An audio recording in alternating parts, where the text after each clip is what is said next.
I'm happy to announce that March 1st is the official release date of the new Thinking Aloud magazine's first quarterly issue.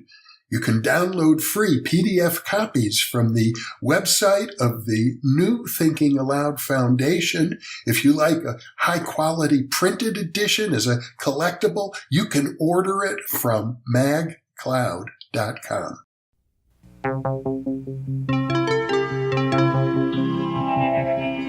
Thinking Aloud. Conversations on the leading edge of knowledge and discovery with psychologist Jeffrey Mishlove.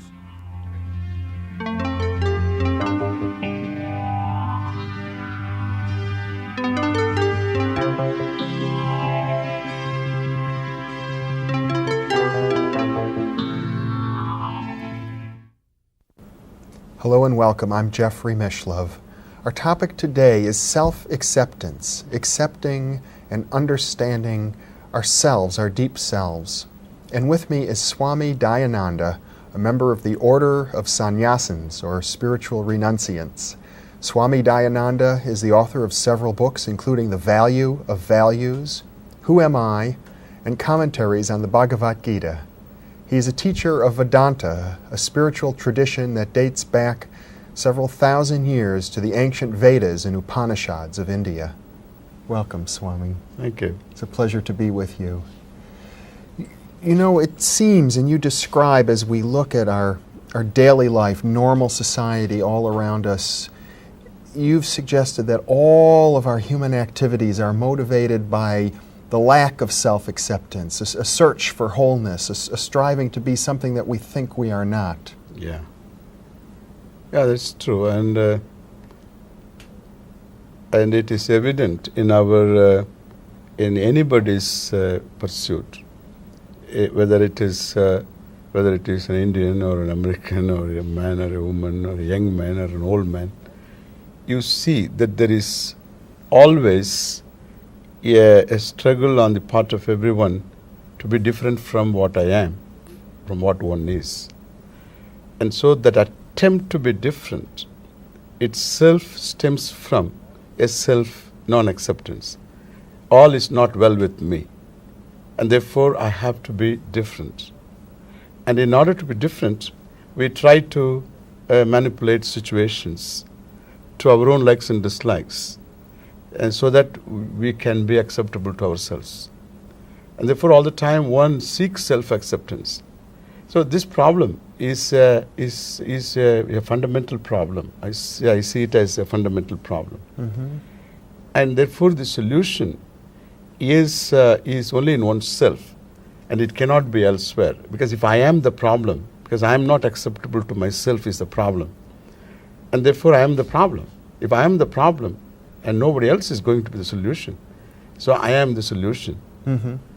And therefore, if I am the problem, then I should see that I am acceptable to myself. In this, if we can proceed further. Yes.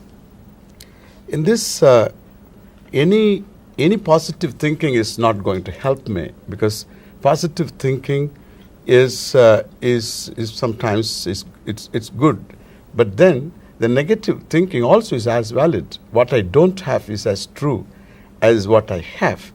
And therefore, if I look at myself with reference to what I don't have, what I want to have, so I'm going to be depressed. Mm-hmm.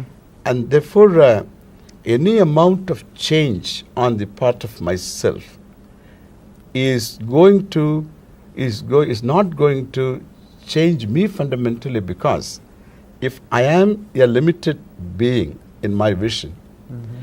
and any change I bring about, any embellishment, a personal embellishment or external change I bring about, I will see myself still a limited being. It's simple, like a finite sum plus a finite sum is always a finite sum. In other words, people, well, they set goals. They say, if only I had a new suit, then everything would be fine. If only I had remodeled the house, things would be perfect. Yeah, that's true. Uh-huh. And so once you remodel the house, then afterwards something else starts. And so it's the problem is not exactly what I lack. That I lack is the problem. Mm-hmm. That I am wanting is the problem. what I want is, that's why it differs from person to person. So my own upbringing, my own needs and my own likes and dislikes, they determine exactly what I want. The problem is that I want. And that problem is not going to be solved by fulfilling a few wants. And so, if I'm a finite person, means a limited person, a limited being, wanting, and no matter what change I bring about in my life, I'm going to be wanting all the time. Therefore, a process of becoming is not going to help me. This is what I said. A finite sum plus a finite sum is always a finite sum. It sounds like more than a problem. It sounds like what I might call a dilemma. We're caught in time in a way. You use the word becoming. We're always becoming. It seems as if that existentially there's no escape. There is no escape. Therefore, either we accept the helplessness and accept the lot and get along seeking, or we look at ourselves differently. Perhaps there's only one solution possible. If by a change I am not going to be different in my own vision, in my own light, in my estimation, self-estimation, I'm going to be wanting. Perhaps I am looking at myself wrongly. Perhaps I am not wanting at all. I look at myself wrongly and then try to solve a problem which is not there. And therefore, Vedanta is this, that it wants you to look at yourself, re-examine yourself. So you assume a problem, then afterwards you begin solving. That assumption itself is questioned. Am I wanting?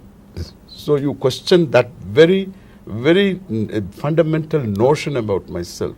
Am I wanting? Am I really lacking anything, or is this part of the illusion? Yeah, and a illusion or erroneous notion, to use a simpler expression. It may be just an error. I may be looking at myself wrongly. I have taken myself for granted. Because I find, we have learned over over years, in one's own lifetime, each one has learned to question anything I come to know, either perceptually or inferentially. Because we had burnt our fingers, having concluded, and then we found our conclusions wrong, and therefore we have become very wary, become cautious. Yes. We always take everything with a pinch of salt.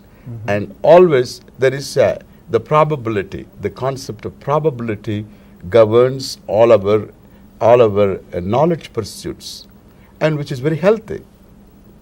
But when it comes to oneself, so everybody takes oneself for granted, because I think that is the only thing which is self-evident, and everything else is evident to me. Well, our culture seems to be imbued with this problem that we now call lack of self-esteem. We all have sort of bad opinions of ourselves. That is a psychological problem, and that is everybody, essentially everybody, whether it is an Indian, on all cultures. So everybody starts with a low self-esteem.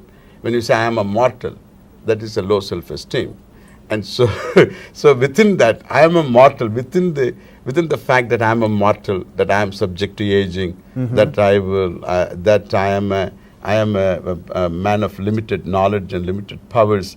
So this limitation is centered on oneself, a sense of limitation. Most people would just call that realism, not. Yeah, that's what we question that. We question that. That is a fundamental problem. Yes. And therefore. And again later low self-esteem, etc., which is psychological thing. But then that I'm a limited being of limited knowledge and limited powers, etc., which is a reality, which is true, but which is also not true. Well, and that's what I want to say. Yeah. The great insight of Vedanta, as I understand it, is that the nature of the self is equivalent to the nature of the universe. Yeah. Nature of the universe. In fact, the nature of the self is the reality of the universe. And therefore we can say like this, that that if you look at the whole situation, two things are very evident. One is things become evident to you by various means of knowledge. Now I am sitting in front of you because you see me. That I am talking to you because you hear me. Otherwise there is no way of my revealing my existence to you. You have to oblige me. Your eyes and your ears so reveal me. And again, then inferentially, so we gather a lot of knowledge. Therefore, the Swami's existence becomes evident to you because you have a means of knowing me. And similarly, anything, a particle exists, an electron, if you say is, that electron is because it is evident to you. You have a means of knowing it. And thus, so about the universe, the existence of the universe and its complexities, etc. So all these become evident to you. You are the person to whom things become evident. Even your psychological life becomes evident to you. Becomes an object in Becomes my an awareness. object in your awareness. Yes. Even suppose you go to a psychiatrist, suppose someone goes to a therapist and then talks about his current problem, then he traces the problem to the person's past, childhood or whatever. Then the connection is given, which is again inferentially, so becomes evident to the person. Yes. And therefore, so even your psychological life and or memories become evident to you. So in fact, even your ignorance, your knowledge, everything becomes evident to you. And you can never say this is or this is not, even that, what is not. Both these statements you can make only when they become evident to you. And the statement is as valid as the means of knowledge. How valid is your means of knowledge? And so the statement is not going to be valid if the means of knowledge through which you have come to arrive at the statement are a fact. So if that itself is defective. Now in the process, tell me, what is it which is self-evident? That is only yourself. You have to be self-evident, and to you things become evident. And therefore, the only thing in this universe is, in this situation, is yourself being self-evident and everything else becoming evident to you. Known and unknown things. Known things, things that are unknown to you, things that exist, things that don't exist, they also become evident. That I have no horns, so they become evident. That I have no horns, the fact is evident to you. Therefore, this is not. Thus, we reduce everything to one word. One word is things that are not evident to you. Only one word means anatma. Anatma means things that which is not self-evident and which becomes evident to you. And atma is self-evident. I am self-evident. What opinion I can have about the self, which is not subjecting itself to my observation, and I have umpteen opinions, and I say that I am a limited being, as though the self. So self is observed by you, and then you are making a judgment about it. In fact, the self is not available for any opinion, because the blessed thing is self-evident. I make opinions about that, because whatever that is that I am connected with, the self is immediately connected with, like the body or the mind or senses, and nobody else claims that anyway. You seem to be saying, if I can paraphrase you briefly, the opposite of Descartes' point of view. He said, I think, therefore I am. That's how he started with. Later he didn't say that. So he started with, I think that I am. Then later he concluded, I am, therefore I think. That's what you seem to be saying. That's right. Because if you say, I think, therefore I am, suppose I don't think. So between two thoughts, I don't think anyway. And therefore, if between two thoughts, then I should cease to exist. If I cease to exist after one thought, then who is going to have the next thought? And so that's evidently not true. But it's nice to begin with. I think, therefore I am. In fact, the other way it is about. I am, therefore I think. What I say, even though I am a self-evident person and I am not available for objectification, and I dare to make judgments about myself, which Vedanta questions. All these judgments are unwarranted and they are illegitimate, and therefore you have to know yourself differently. This great insight that I am and that all of the universe is contained in that awareness. That is a step you have to now take. Then that is, now once we have the problem settled, I mean, what exactly is the problem? So the problem of self-non-acceptance implies a notion about the self which is not acceptable to me. No positive thinking will change it. If that is understood, then the question is, that notion that I am not acceptable to myself because I am a limited being, limited in knowledge, limited in powers, limited in my pervasiveness, limited in time, and thus, so this limitation that I cast upon myself, we say it may be wrong. Yeah. And I prove that it is wrong because you have no way of making an opinion, judgment about yourself, because the self is not available for such objectification and opinions. It transcends all attempts at objectifying it. Yeah, because it is self-evident. Transcendence does not mean it is not available. It is the only thing which is self-evident, and it doesn't require to be known in an epistemological sense.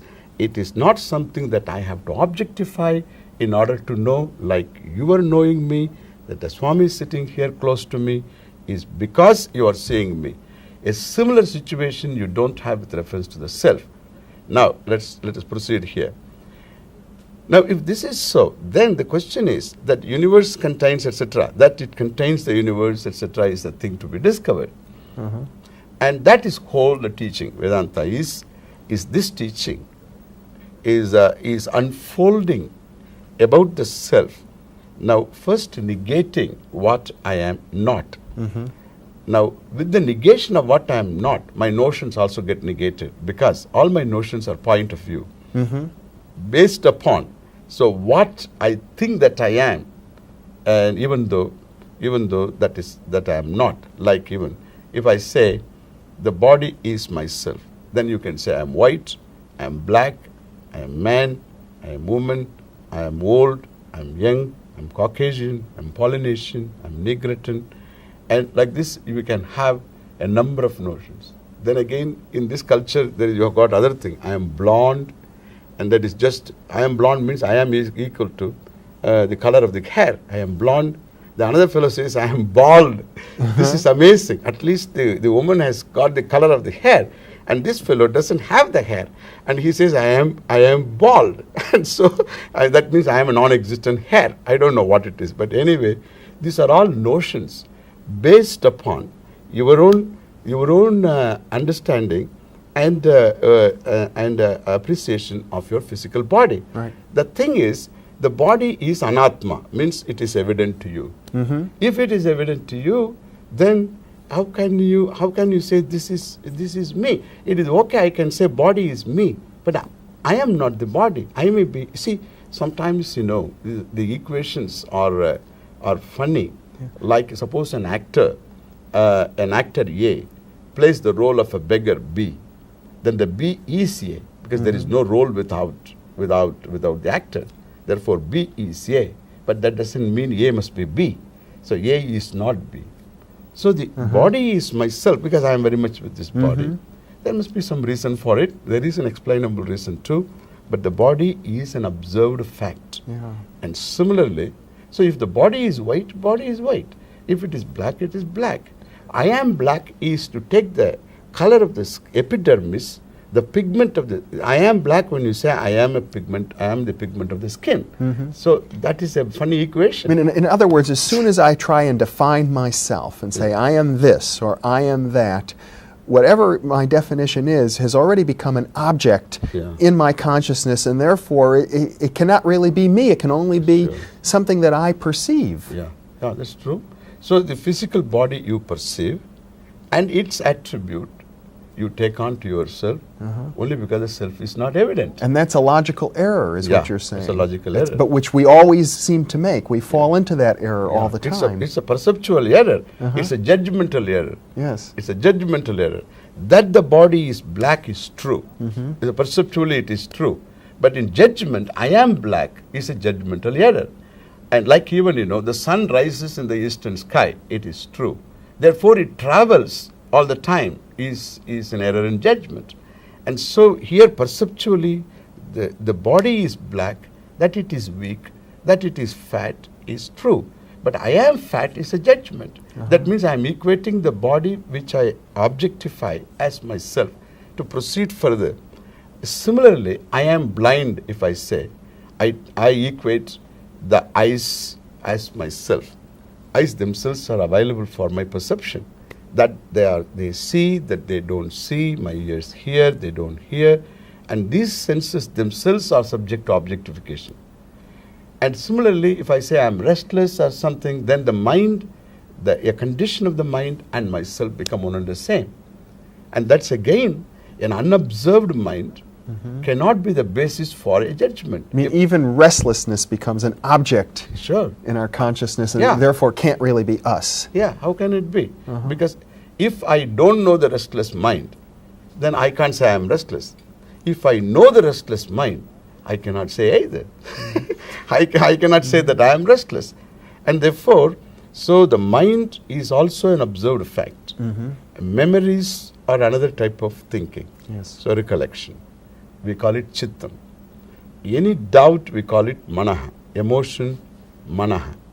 And then any decision, any deliberate inquiry, like what you are exploring now, it is called buddhi. Buddhi. Yes. So that is also available for my perception. And therefore, even my ignorance is something that is known to me. And therefore, so I cannot say I am ignorant. It's only a point of view. I am ignorant from the ignorance from what I don't know point of I view. mean, you could say there is ignorance rather There is than ignorance. I am ignorant. Yeah. You can say, but as long as you mean it, I am ignorant with reference to what I don't know. I am knowledgeable with reference to what I know. I am a liker with reference to what I like. I am a disliker with reference to what I don't like. So with reference to what I am, so there exactly is the thing that one has to discover. So this is what we call first negation. So up to ignorance I negate. So in the negation you have negated the whole universe, really speaking. So ignorance and knowledge and the objects of ignorance and knowledge, all of them are negated. Yes. That's all the universe is about, what you know and what you don't know. And therefore what is left out is only a self-evident being, a self-evident person, and that is a conscious person. So minus all these appellations, qualifications added from different standpoints. And so then I become then a self-evident, a conscious being, a self-evident, awareful person, and that person is free from gender, and we go one step further, free from number. There is no number. In other words, there is one self, Yeah. one awareness that permeates all objects, all existence. Must necessarily, because that is true. That is because if I am a conscious being, then I am a conscious person with reference to what I am conscious of. But with reference to myself as I become the abstract form of that very conscious being, which is what you say consciousness, and that I am awareness. As awareness, it has no form, it is not subject to time. I am aware of time, I am aware of space, I am aware of everything in time-space framework. As awareness, it has no particular form spatially, therefore it is not limited. Time-wise, it is not limited. And therefore, time is I am there, awareness is, space is, awareness is. The whole universe, whatever you think of is, awareness is, but awareness is without any of them. I can dismiss time awareness is in sleep. Time goes, I'm not gone, and for a split second, time goes, awareness is, and therefore, so awareness is the content of time, and awareness is the content of space, the reality of space. Awareness is the reality of the time-space framework and everything that exists in time-space. Therefore, you are the only person that is there in this world to be reckoned, and everything else shines after you. We have a nice verse in the Upanishad, if you permit me to say. Yes. It's in Sanskrit. So it's nice to remember that. Natatra suryo bhati, nachandra tarakam, nema vidyuto bhanti, kutoyam agnihi, tameva bhantam anubhati sarvam, tasya bhasa sarvamidam vibhati. So there, the sun does not illumine, the moon doesn't illumine whom, and nachandra tarakam, much less the stars, not even the flashy, blinding, lightning, and what to talk of this flame. That means tameva bhantam anubhati sarvam. When you shine, when the eye shines, everything shines after. Tasya bhasa idam sarvam vibhati. Because of that shine alone, everything else in its various forms come to light. One shines by itself and everything else comes to light or comes to shine after that. Therefore, you are the only self-shining person, and you are the whole, and there is that a whole you experience whenever you are happy. Whenever you are happy, see, suppose I make you happy now, so me and you, both of us become one. And the moment you think, I wish the Swami came in a suit, then there is a separation between you and me. So there's a difference between the intellectual realization of these truths and the ability to maintain and to hold that, to live that awareness. That is that implies clarity. Yes. The one good thing about this is the self is not a matter of memory. Therefore, you have to get clarity of this vision, and that is what Vedanta is about. And all of the years of study and training that go into sure. that process. Sure, yeah. With Swami Dayananda, it has truly been a joy to share you. this half hour with you. Thank you. Thank you very much It's for nice being with talking to me. you. Yes. Thank you. Thank you. And thank you for being with us.